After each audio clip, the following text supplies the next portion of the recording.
pessoal, vamos voltar aqui falar sobre, o artigo 9º-A, então preste atenção. Esse artigo, ele dispõe sobre o quê? Sobre a identificação do perfil genético dos condenados mediante extração compulsória do DNA. Esse é a bronca, extração compulsória, ou seja, extração obrigatória para armazenamento das informações respectivas em dados sigilosos, conforme regulamento expedido pelo nosso Poder Executivo. Como assim? Ora, a ideia é o seguinte: esses caras que foram condenados por crime doloso, com violência grave e crimes hediondos equiparados, a ideia do legislador é essa: chegar na delegacia, extrai o DNA e deixa lá guardado no banco de dados. Deixou lá guardado no banco de dados. Se amanhã, futuramente, aparecer outro crime com as mesmas características daqueles crimes praticados por esse indivíduo, aí ele vai lá no banco de dados, banco genético. Aí, viu lá, fez o comparativo, se bateu, opa, esse cara praticou mais um crime. Esse é o problema da inconstitucionalidade, pessoal. Vejam, obrigar ao cara a fazer esse DNA é produzir uma prova contra ele no futuro. E mais uma vez, estaremos falando, do artigo 5º, inciso 63, que ninguém será obrigado a produzir provas contra si mesmo. Bem, o que eu preciso saber que vai cair na minha prova, Emanuel,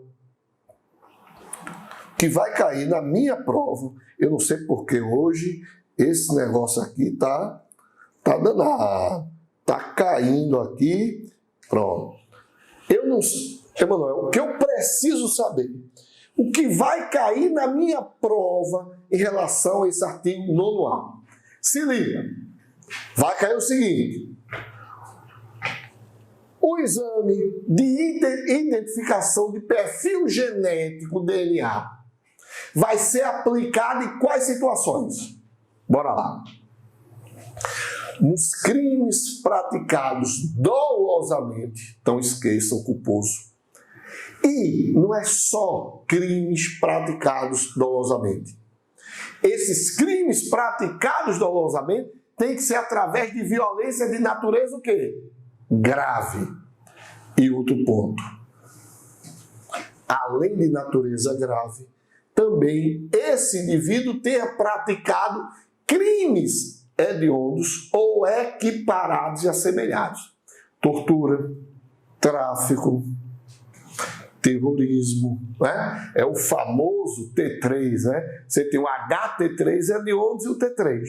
Então, essa é a pergunta que vai cair na tua prova. Quais são os crimes que vão ser aplicados? São justamente esses daí. Outra coisa, outro ponto, que poderá perguntar na prova: se esse exame, ele é obrigatório ou facultativo?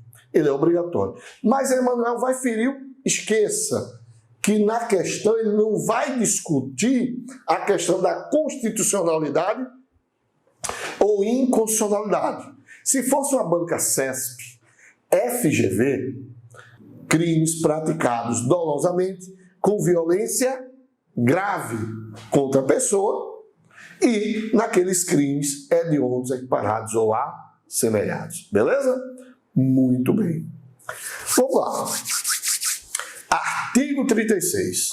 O artigo 36, ele difere do anterior, que ele fala do trabalho interno.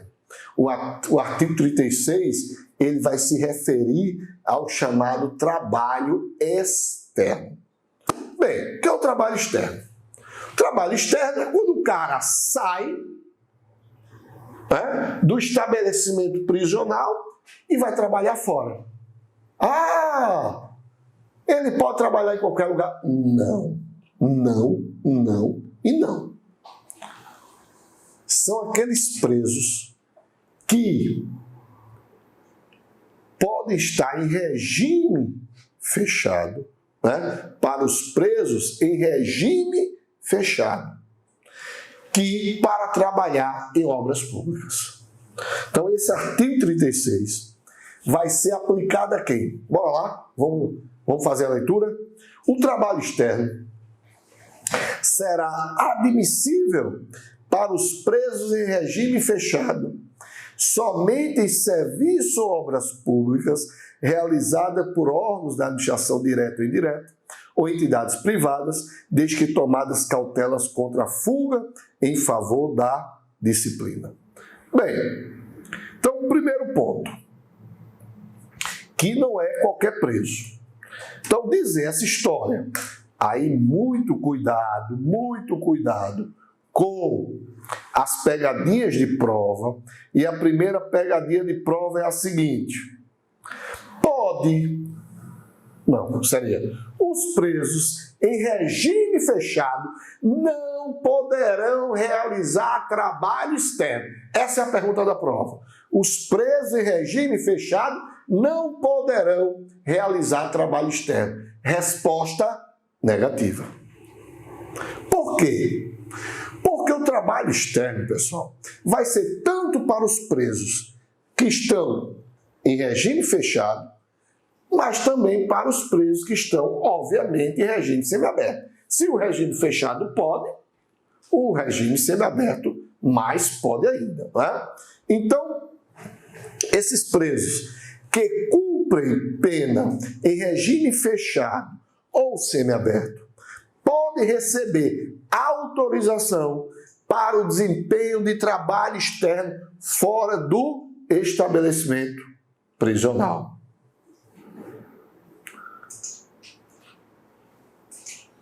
Para que isso aconteça, você tem dois requisitos básicos. Para que esse preso possa fazer o trabalho externo, você tem dois requisitos básicos. Um subjetivo, que disciplina a responsabilidade, e outro objetivo, que consiste na obrigatoriedade de que tenha o preso cumprido o mínimo de 1/6 de sua pena. Então, presta atenção. Para que esse preso, para que esse condenado, em regime fechado, possa fazer esse trabalho externo, ele tem que ter o quê? Bora lá. Ele tem que ter cumprido, não é? No mínimo, 1/6 da pena. Está lá no artigo 37. Eu estou preparado. Posso chamar um preso aqui, no estabelecimento prisional de Limoeiro, para trabalhar aqui? Não. Só pode ser feito esse trabalho desde que seja para obras ou serviços públicos. Então isso é muito importante. Para serviços privados, não pode existir a utilização dos presos. Então os presos poderão fazer o trabalho externo desde que, bora lá, seja para serviços ou obras públicas. E pessoas, entidades privadas, podem contratar esses presos? Podem, desde que o serviço seja para quê? Para uma obra pública. Então vamos lá. A ideia, inclusive, do presidente Jair Bolsonaro, né? Pegar os presos para pavimentar as pistas, pegar os presos para construção de estradas, pegar o preso para a construção de uma obra pública de grande porte. Pode. Só tem o seguinte, preste atenção. Primeiro, parágrafo 2º. Caberá ao órgão da administração, à entidade ou empresa empreiteira, a remuneração desse trabalho. Então, quer levar esse cara para trabalhar? Pode, mas tem que pagar. Oxe, tem que pagar? Tem que pagar pelo serviço remunerado. Outra coisa, professor Zaqueu está lá preso, só enchendo o bucho, lá sentadinho, né? Só fumando, fazendo o seu caminhada de sol. Aí o diretor do estabelecimento prisional chega e diz: ó, todos vocês vão trabalhar agora para construção da malha viária que liga, malha ferroviária que liga Pernambuco à Bahia. Aí o professor Zaqueu chega: eu vou nada, tá tão bonzinho aqui, né? Ó, só fumando, né? Meu fuminho. O diretor pode dizer: você vai. Negativo. Por quê? Estou lembrado daquele princípio da individualização da pena. Nesse princípio da individualização da pena que eu falei para vocês, existem penas que não podem ser cumpridas aqui no Brasil. Bora lá, quais são as penas que não podem ser cumpridas no Brasil? Banimento, cruéis, penas de prisão de caráter perpétuo e de trabalhos forçados. É isso mesmo. Se o professor Zaqueu não quiser trabalhar, ele não vai ser obrigado a fazer esse trabalho externo. Então, o trabalho externo, primeiramente, ele tem que ser facultativo ao preso. Para que o preso possa trabalhar, ele tem que querer. Quis. Aí vamos analisar. Bem, ele quis. Aí bora para o artigo 37. A prestação do trabalho externo a ser autorizada pela direção do estabelecimento dependerá de aptidão, disciplina e responsabilidade, além do cumprimento de 1/6 da pena. Então, professor Zaqueu, se quisesse trabalhar, teria que ter cumprido 1/6 da pena. Segundo, ele vai ter que ser o quê? Remunerado. E o último requisito é que, todos os presos querem ir. Não, não é assim. Existe um limite máximo de número de presos, que será de 10% do total de empregados na obra. Ou seja, se tem 100 empregados na obra, eu só posso ter quantos presos? Diga aí, professor Zaqueu.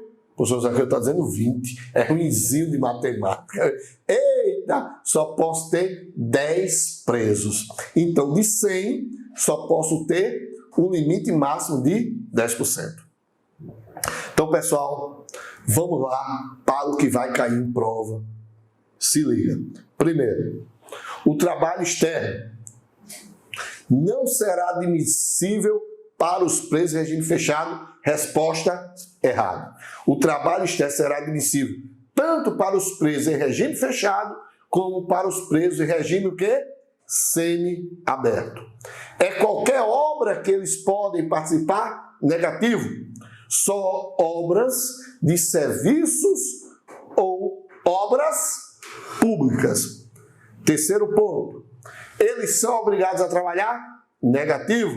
A prestação de trabalho à entidade privada depende de quê? De consentimento expresso do preso.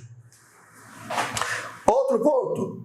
O preso não será remunerado. Errado. O preso será remunerado pelo seu trabalho. Por quê? Ninguém trabalha de graça. Ninguém é relógio para trabalhar de graça. E o último ponto. Pode todo mundo ir trabalhar? Negativo.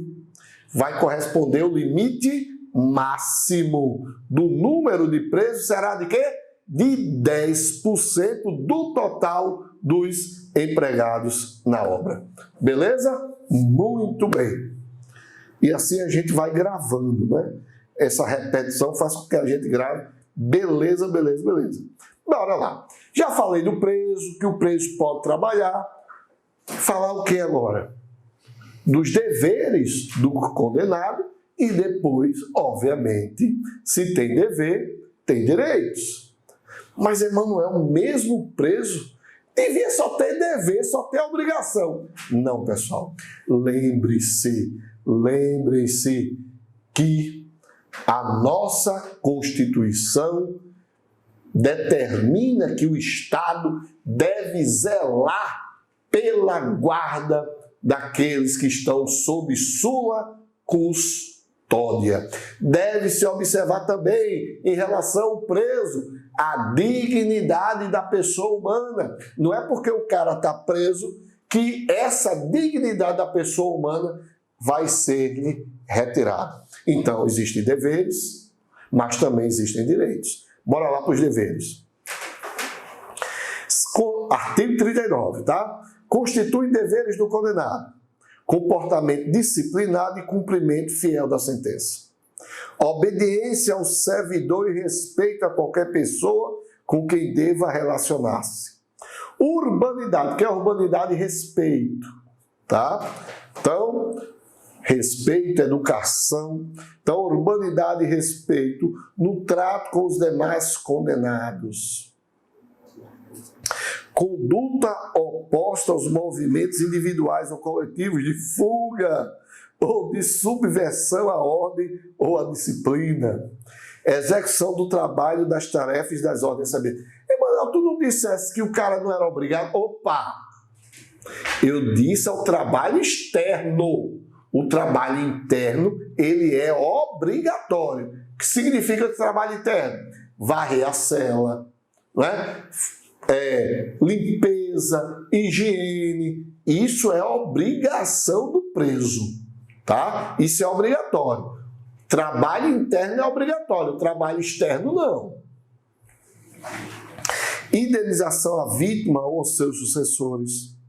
Indenização ao Estado, quando possível, das despesas realizadas com a sua manutenção, mediante desconto proporcional da remuneração do trabalho. Higiene pessoal e asseio da cela ao alojamento e conservação dos objetos de uso pessoal. Tudo isso são deveres do condenado. Bonito, né? Mas quando você chega num estabelecimento prisional desse, não tem nem dever nem obrigação. Não tem, quer dizer, não tem nem obrigação nem direito. Né? Eu já participei de comissão de execuções penais para analisar as penas quando eu era advogado. Meu amigo, a gente chegava no presídio, vendia-se local, viu, professor? Vende-se local. O cara vendia, ó, quer ficar aqui? É R$2.000. Aí você tinha barraca de camping no corredor, professor. Barraca de camping no corredor. E eu perguntei ao preso, quem determinou essa barraca aqui? Eu comprei, doutor, comprei. Mas quando foi que tu comprasse? R$2.000. Bem, mas isso não nos interessa. Vamos para cá. Constitui direitos do preso agora. Alimentação suficiente e vestuário. Atribuição de trabalho e sua remuneração. Previdência social. Constituição de pecúlio. Proporcionalidade na distribuição do tempo para o trabalho. O descanso e a recreação. Então, ó, vai ter tempo para trabalhar, vai ter tempo para descansar e vai ter tempo para recrear. Exercício de atividades profissionais, intelectuais, artísticas e desportivas. Ou seja, então você deve ter oficinas lá no presídio, né, para que os presos possam exercer, né, suas atividades, sejam desportivas, sejam artísticas, né, sejam profissionais. Como assim profissionais? O cara é marceneiro, então lá na oficina, você tem uma oficina marcenaria, uma oficina mecânica.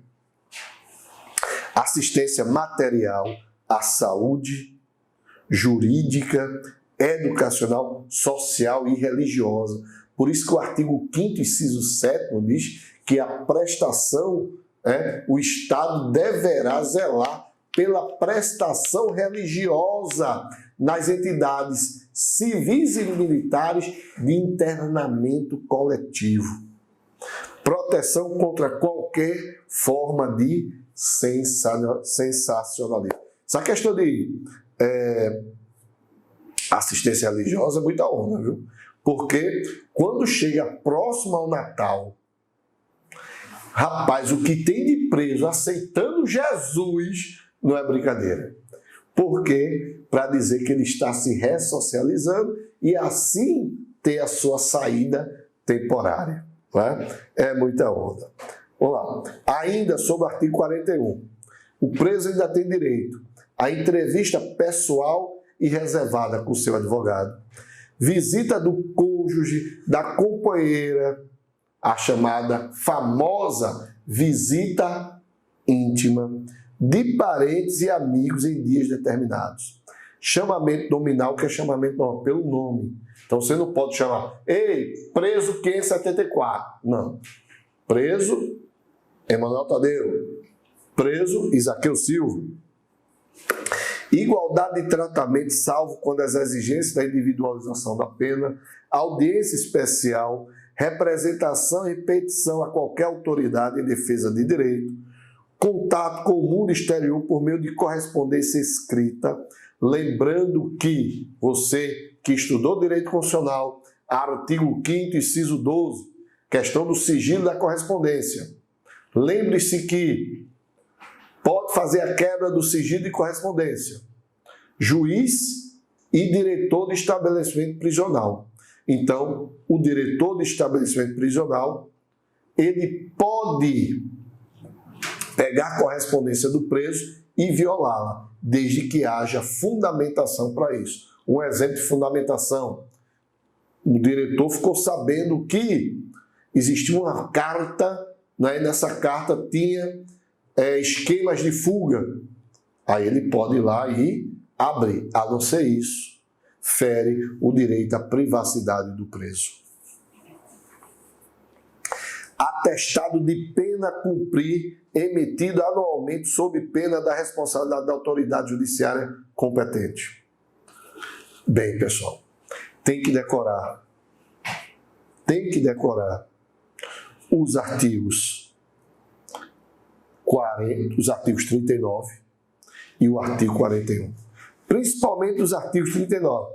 Bora lá, anota aí no artigo 39 das obrigações. Bora lá.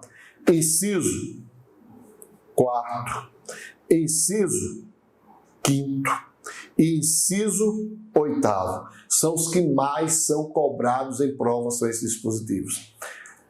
Artigo 41. Anota aí os dispositivos que são mais cobrados. Bora lá. Inciso 2º, inciso 6º, inciso 10, tá? E inciso 13. Pronto. Esses são os que mais são cobrados, pessoal. Esses são os que mais são cobrados. Então,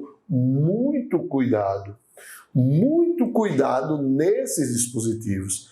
E principalmente porque é muito comum a banca trocar o que é direito, ela colocar como obrigação. O que é obrigação, ela colocar como direito. Se liga nisso, tá? Bem,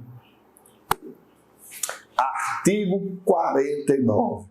Ela se refere às chamadas faltas.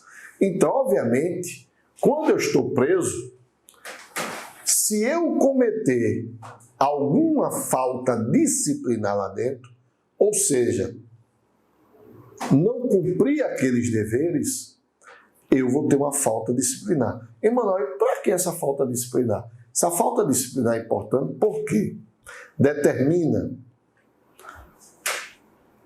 a questão da progressão do regime, determina a questão de saídas temporárias, determina a questão de trabalhos externos. Então, tudo isso eu vou observar nas chamadas faltas disciplinares. Então, se liga, as faltas disciplinares classificam-se em leves, médias e graves, tá?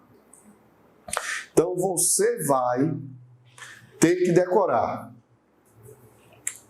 que as faltas são leve, grave e média. Pessoal, vamos gravar as faltas graves. Gravando as faltas graves é o que cai, tá? É o que cai. Então vamos lá. Comete falta grave o condenado. A pena privativa de liberdade que incitar ou participar de movimento para subverter a ordem ou a disciplina. Fugir. Possuir indevidamente instrumento capaz de ofender a integridade física de outro. Faca. Qualquer coisa, qualquer instrumento cortante. Provocar acidente de trabalho. Descumprir no regime aberto as condições impostas.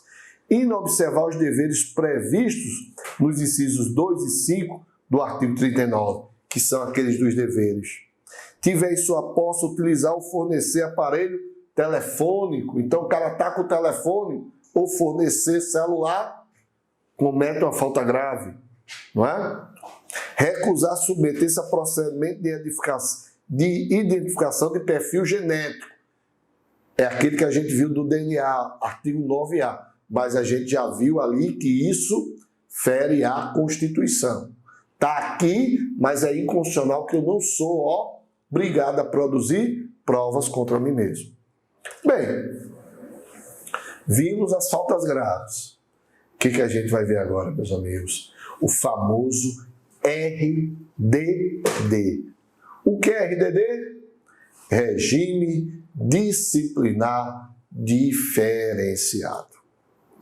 Que em 2019 trouxe uma série de modificações, que é o que a gente vai trabalhar aqui com vocês. Uma das modificações mais importantes foi a questão da duração máxima.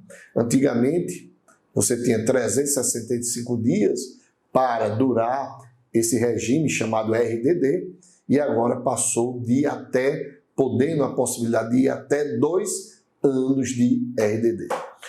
Quando esse regime foi criado, muitos disseram que ele era inconstitucional, não é? Porque seria uma pena cruel, feria a dignidade da pessoa humana, mas o STF disse que não, pode ser praticado sim, desde que seja observado os requisitos legais. Então vamos ler, artigo 52. A prática de fato previsto como crime doloso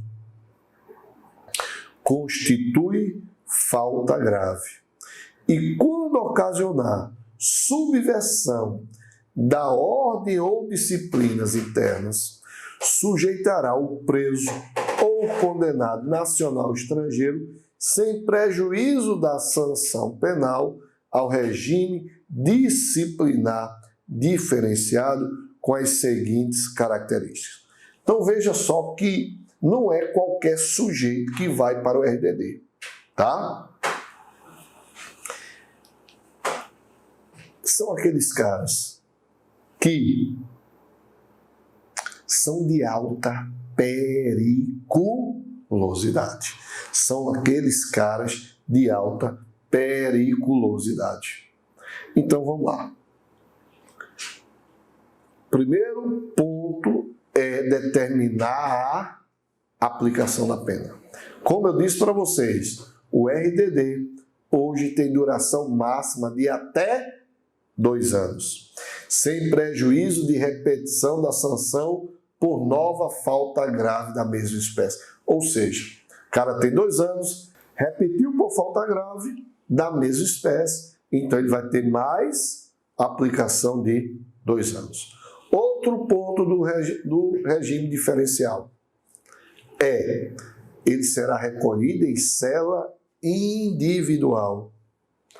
Ele terá visitas quinzenais de 2 pessoas por vez, a serem realizadas em instalações equipadas para impedir o contato físico e passagem de objetos por pessoa da família, ou no caso de terceiro autorizado judicialmente. Então, o grande problema aí, não tem a tal da visita íntima, tá? Não tem a tal da visita íntima. Acabou, no RDD, acabou a visita íntima, acabou as unhas, tá? Quarto, direito do preso à saída da cela por 2 horas diárias para banho de sol em grupos de até 4 presos, desde que não haja contato com presos no mesmo grupo criminoso. Então, ele vai sair todo dia, não é? E terá direito a 2 horas só de banho de sol. As entrevistas sempre monitoradas, obviamente, exceto aquelas que ele vai fazer com seu advogado, tá? Fiscalização do conteúdo da correspondência. Aí, quem está no RDD, as correspondências vão ser abertas. Participação em audiências judiciais, preferencialmente por videoconferência, garantindo-se a participação do defensor no mesmo ambiente do preso. O regime disciplinar diferenciado também será aplicado aos presos provisórios ou condenados nacionais ou estrangeiros. Desde que, preste atenção, o regime disciplinar diferenciado do RDD também será aplicado aos presos provisórios ou condenados, nacionais ou estrangeiros, que apresentem alto risco, aquilo que eu disse anteriormente, alto risco para a ordem e segurança do estabelecimento penal ou da sociedade. Vamos dar um exemplo aqui, não é? De Fernandinho Beiramar. Então, Fernandinho Beiramar está preso, não é? Num presídio federal, aonde é aplicado o regime de RDD. E o segundo, sobre os quais recaem fundadas suspeitas de envolvimento ou participação a qualquer tipo em organização criminosa, associação criminosa ou milícia privada, independente da prática de falta grave. Bem, vamos fazer o seguinte, vamos dar uma paradinha aqui e no próximo bloco continuamos o RDD.